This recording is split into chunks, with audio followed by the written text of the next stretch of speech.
Yan po, magandang araw mga kanarya. Ngayon po ay ang ating gagawin ay magluluto po ulit tayo. Ang tawag po dito ay tortang talong with corned beef. Yan po, para po hindi nakakasawa na puro torta lang. So mag-umpisa na po tayo. Una po, yung ating bawang sibuyas. Kailangan i-prepare na po natin. At syempre po, yung ating corned beef. At yung ating binating itlog na natimplahan na po yan ng asin at paminta. At saka po ang mantika. Siguraduhin po na mainit yung mantika natin bago natin ilagay yung bawang at sibuyas. So yung bawang po kailangan medyo brown po ulit before natin ilagay yung ating sibuyas. Yan, konting halo-halo po. Halo-haloin po muna natin. Tapos pag medyo brown na, yung sibuyas naman po ang ilagay natin. Yan. Pagkatapos po niyan, hintayin po natin na parang mag-lighten yung kulay ng sibuyas. Ibig sabihin, pag ganun po ay luto na siya. Kaya pwede na nating ilagay yung ating corned beef. So, ganyan po. Halo-halo po muna para medyo maluto pa. Siyempre, ayan na po yung corned beef. Halo-halo po ulit para po lumasa po yung ating corned beef. And hindi ko na po yan nilagyan ng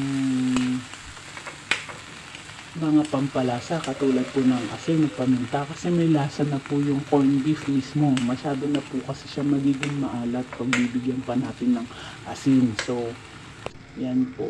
Ayan, luto na siya.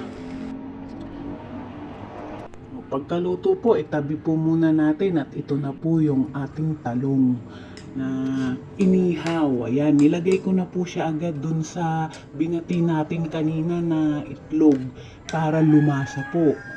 So, ayan, nag-prepare po ako ulit ng mantika. Sa mainit na mantika po, sa may kawali, iprito po natin yung talong na binabad po sa itlog. Yan po, yan. Medyo ikalat-kalat po natin ng konti. Para medyo lumaki po siya. So, pagkatapos po niyan, ay kukuha po tayo ng isang kutsara na ginisang corned beef. Yung ginisa po natin kanina. Pagkatapos po nun, ay ilalagay po natin yan doon sa yan po, dyan po sa talong na piniprito natin sa tortang talong dyan po, ayan. Ikalat lang din po natin ulit, ganyan po.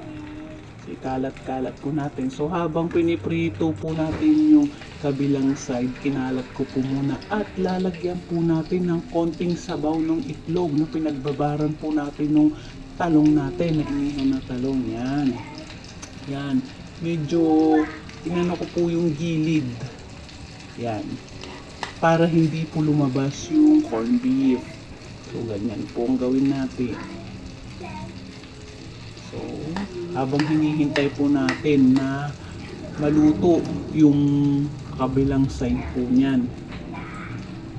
So, pagluto na, ayan, dinagdagan ko pa kasi po ay kulang pa siya para ma-hold niya yung corned beef.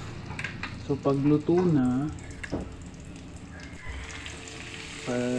luto na, ay kailangan na natin ibaliktad yan. Unti-unti po natin ibaliktad yan. Yan, ibabaliktad po natin. Dahan-dahan po para hindi madurog. Ayan, nabaliktad ko na. So, doon po, ayan.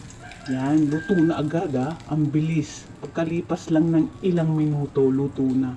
Ayan. So, ganyan po. So, ganun lamang po kasimple mga kamarya yung pagluluto. Parang tortang talong lang, nilagyan lang natin ng corned beef. Ayan po. Sana po ay nagustuhan nyo yung ating simpleng niluto sa araw na to. Hanggang sa susunod po, sana po ay supportahan nyo po ang aking YouTube channel. Thank you for watching!